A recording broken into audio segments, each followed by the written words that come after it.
Adam with Brooksaw Antiques here. Today we have this 1948 Smith Corona Clipper vintage portable typewriter. I'm going to show you how to use the functions and make sure they all work. It's considered a streamlined model. It doesn't have a paper bail, a page guide, or the paper support arms or a tab.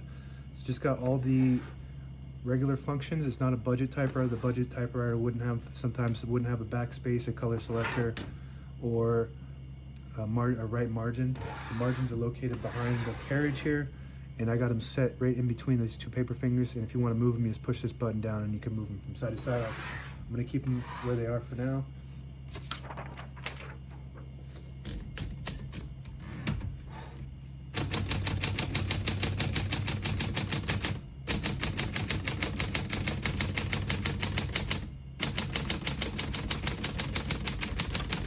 Once you hear the bell, you're at the end of the margin. You hit this line space, gets you back to the beginning. It skips 1 or 2 spaces. Right now we have it on single, but if you want double, just flip this switch forward. It skips 2. We're going to keep that on single for now and finish typing.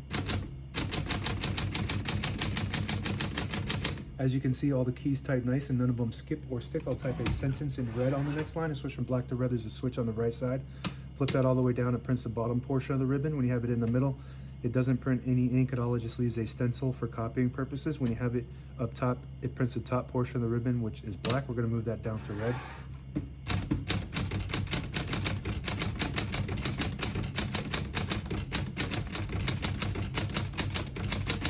Beautiful typing machine, very popular model. The sound is unique. That's why it's called a clipper, I believe.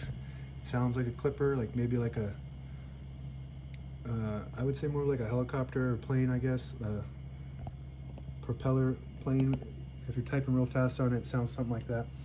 To pull the page out easier, there's a switch on the right side here. You flip it forward and it unlocks the roller underneath the platen, allowing you to pull the page out easier, load thicker paper like carbon copy or cardstock. Make sure you flip that back before you load the next page, or else it won't load correctly. This is a very nice condition typewriter. It's really popular. I don't know if it's because of that clipper logo. It's very unique. It's got the matte black finish, which is what most typewriters came in at this time era. Before this era, so the mid 40s to late 40s had everything was matte black, and before that they were more of a glossy black with more chrome fixings on it. So this was the style in the mid to late 40s. So shift on each side, a shift lock on the left. To clear that, hit the shift button again, backspace on the top left. That works great. When you get to the end of the margin, there is a mechanism that blocks you from printing.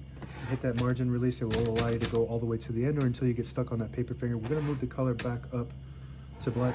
And I actually like the streamlined models like this because there's less things to go wrong, you know, so less things to fix.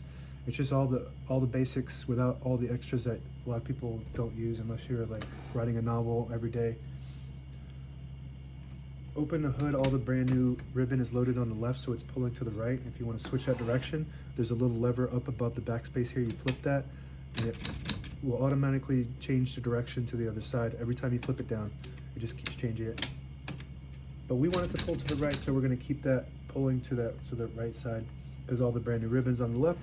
And right inside here is the touch control. The farther front you go with this lever here, the less tension there is when you hit the keys. They don't respond as fast, but you don't have to hit them as hard to get them to print. The higher up you go, the more tension there is when you hit the keys. You do have to hit them harder for them to print, but they respond faster. So more advanced typers that like to hit the keys really hard. Some people like to do that. They just want to feel the pressure when they're typing, so they put that pressure way up. On the right side, you have the carriage release behind the knob. Very smooth. This is a very nice condition typewriter. And on the front side here, there's a carriage lock. So let's see here. You push it down, it'll release the carriage and then lock it in the middle. So when you have it in the case, it doesn't damage the escapement, which is the mechanism that allows the carriage to move a space every time you type. And carriage release on the left side too. Smooth as butter. And this little knob here, if you pull it out, it disables the spacing when you turn the knob so you can get to an exact spot on the page. You push it in, you get the clicks. Each one of those clicks is 1 space. And that's it. Now available on eBay or Etsy. Search Brooksaw Antiques.